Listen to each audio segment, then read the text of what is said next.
I'm now ready for a fine cut right up to the marked line.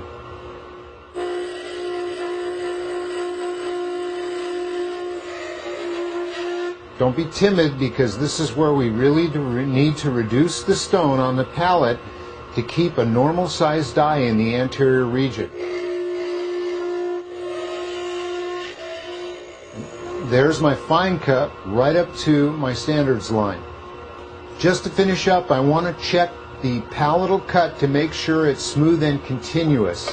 On this area, nice and smooth, and where I started over here in the other posterior area, you can see that there are some vertical lines created by a little burr chatter. So I want to go back and clean that up and make sure I have a continuous, smooth palate.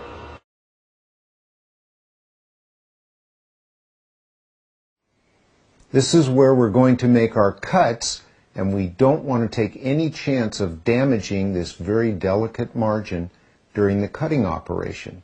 So I've made guidelines that not only define the section area, but also give me a guide when I'm cutting. So do this very carefully, down the facial, and then over the bevel. And as I do this, I'm visualizing the section, and I'm making sure that it's substantial and that when I make my cuts, I'm not going to endanger the margin of the preparation. At the same time, I want this cut to be and we want to maintain as much of that as we can. If we made our section way out over here, and we wouldn't have the information we need to form the teeth in this area, the mesial of the molar abutment and the distal of the bicuspid pontic. And then don't try and mark down, it's the wrong angle.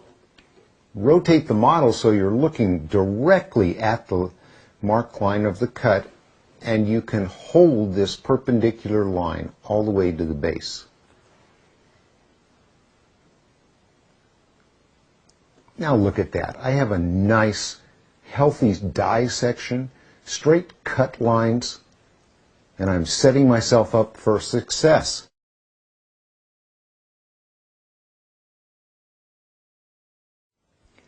I want the dowel pin to be in the center of each section so that the pin will be in line with the prepared tooth. Well, it's really pretty easy. All we have to do is cut the section in half and locate the pin in the middle. So I'm going to look at the section and I'm going to bisect the section on the facial and lingual. So just look straight at it and cut it in half. Mark a little line on the facial and lingual.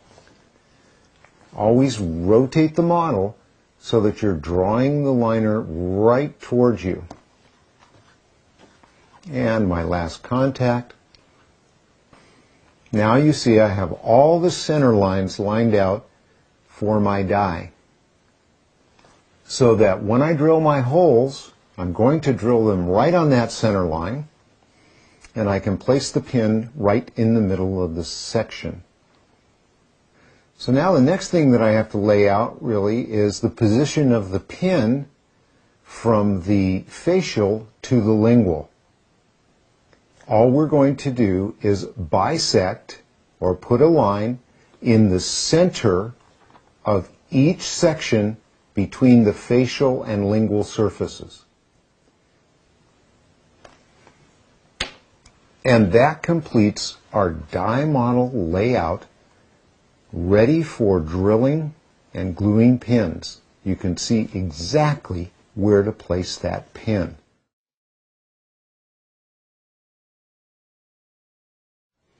The topspin drill uses a laser beam to locate or show you the center point of the drill bit, so that when you depress the table, you'll know exactly where the hole is going to be drilled in the object piece. And when I press the table down, you'll see that the light stays right on the tip of the drill bit.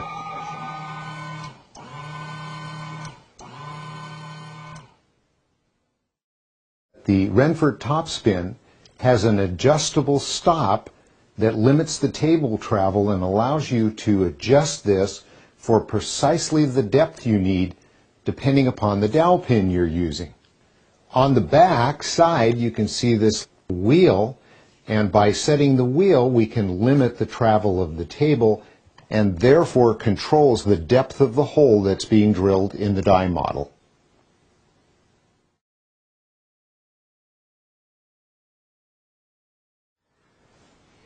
Here's my die model ready for drilling. You can see that I have marked my sections so I know where to locate my drill holes.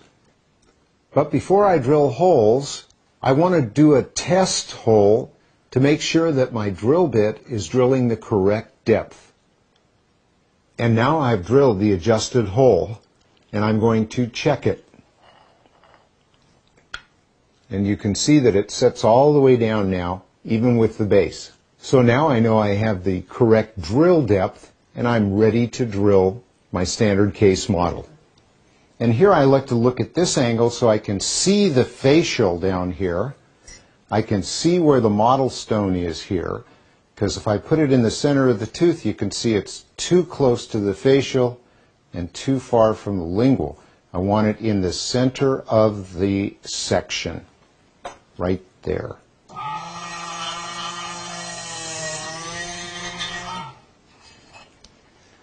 So now, just to verify that my holes have been properly drilled in my standard case model, I'm going to check them with the dowel pin that's going to be glued into the hole.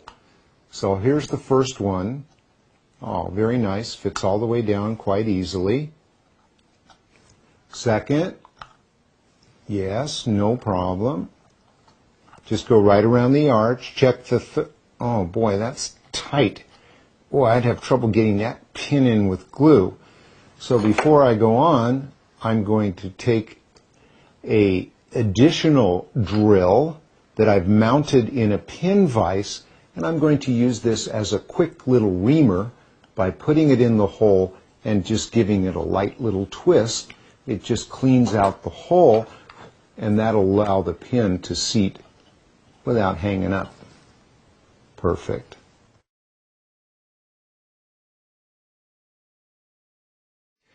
This lower model you can see is our standard case model. Notice that the anteriors are fairly vertical. Anteriors normally have a slight protruded angulation, but on the upper model we have a severely protruded anterior angulation.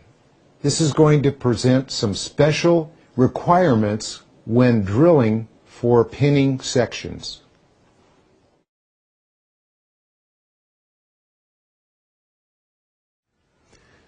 On another case I'll be doing, I'm going to be using a Pindex dowel pin. The Pindex dowel pin, as you can see, has a straight head, a straight shaft, and a step or a shoulder.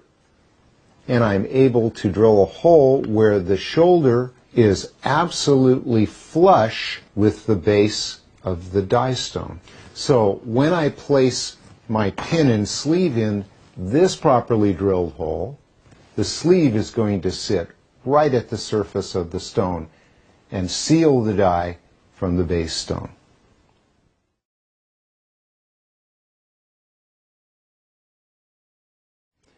With this type of, I got my adjustment where it needs to be, and I'm dead against the model base. I'm ready to go drill holes for my step pin. My pin center red mark as a guide. I want to cut from the facial edge right up to the edge of the sleeve. I want to make sure that it's not more than half the diameter of the burr.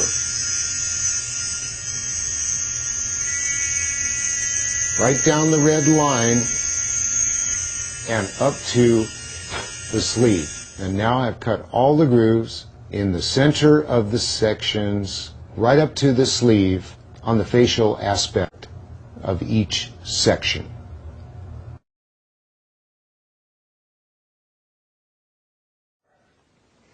Here's my Wells pin setter, and you can see that it's an attachment that fits over the Wells Quick Chuck, which is mounted on my Baldor lathe. Here you can see the main advantage to the pin setter.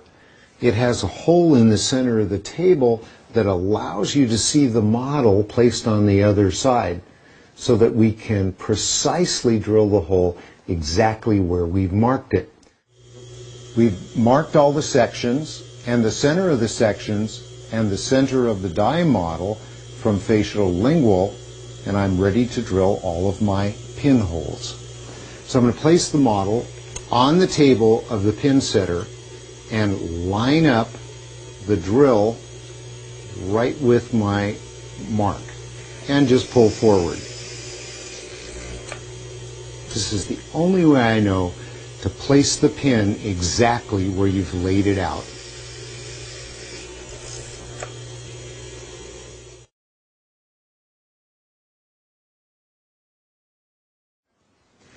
I've drilled the larger holes in the posterior sections of the model to take the medium dowel pin. Now I'm ready to drill the holes in the anterior section for my small brass dowel pin. That's about the only thing that'll fit in here because the model width is so narrow and the sections are so close together.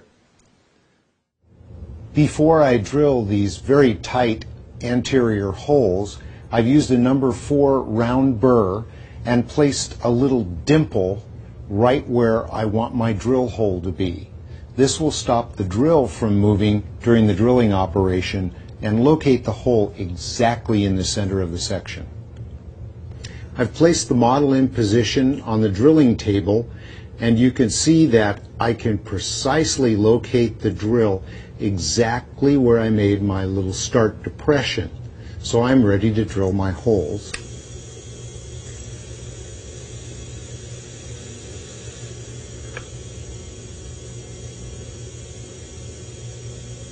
Boy, here's really the tight one. This is so small. If we get it between the teeth and we saw cut the sections, we're going to go right through the pin. This is such a great little instrument when you have very demanding placement of your pins. And there's our 4 anterior holes drilled in the model. And just to assure myself that the hole is properly drilled, I want to do a final check just before I glue my pins in. So I've mounted the pin, the anterior small pin, in a pin vise, and I want to make sure that it sits in easily and fits all the way to the base.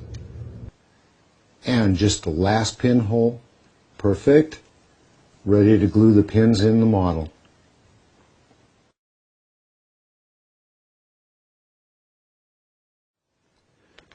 And the next one, oop, oh, that's tight.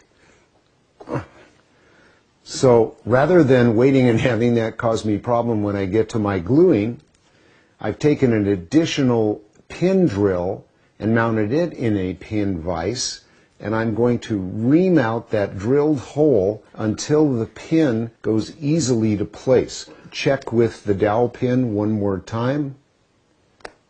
Very good, all the way down.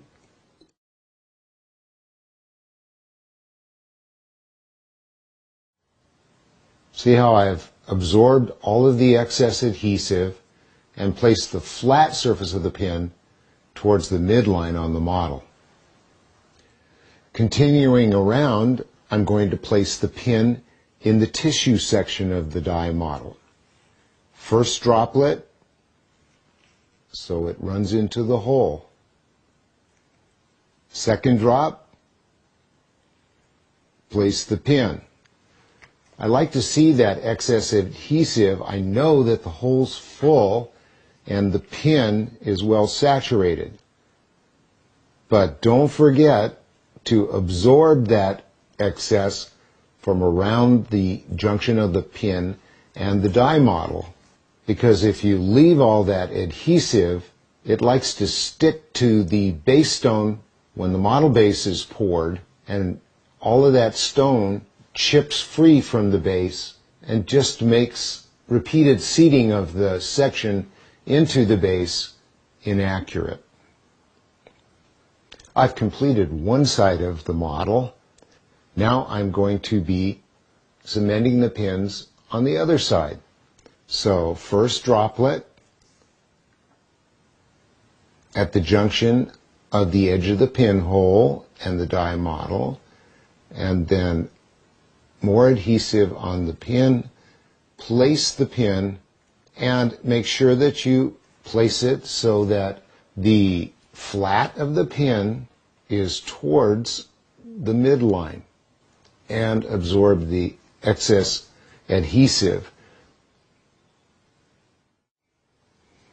Now you can see that the pins are all parallel to each other, that they've been glued into the center of each section, and that the flat side of the pin faces towards the midline.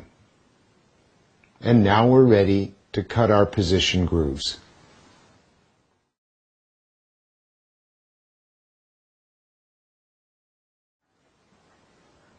Now here's our standard case model with the base poured and the sections roughly cut.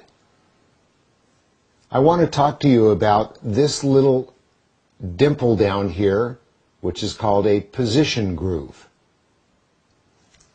The position groove is created by cutting a groove in the bottom of the die model before the base is poured. And the groove corresponds to the channel in the base stone. This uniquely identifies each die with its specific position in the base.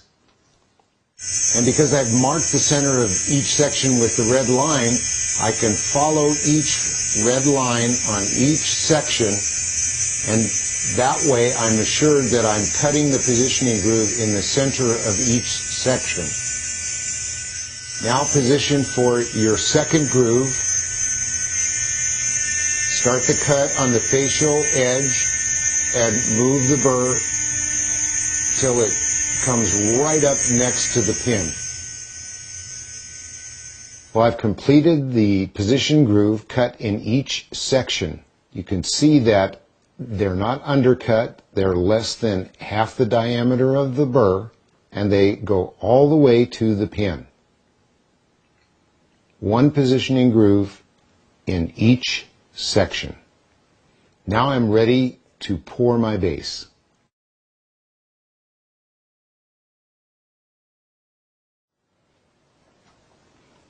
And I've loaded a second pin into my handling instrument. Same process, small droplet of adhesive, but now here's a little something different. For the Renfert pin, I drag a little adhesive down the facial and lingual surfaces so that when I seat the pin, I have adhesive under the flat areas of the pin. The metal sleeve is seated so that the large end is towards the facial and the small towards the lingual. And press it to place. But let's take a close look at this, and you'll see that just finger pressure does not allow it to seat fully against the die model. We can see a slight space between the die model and the edge of the sleeve.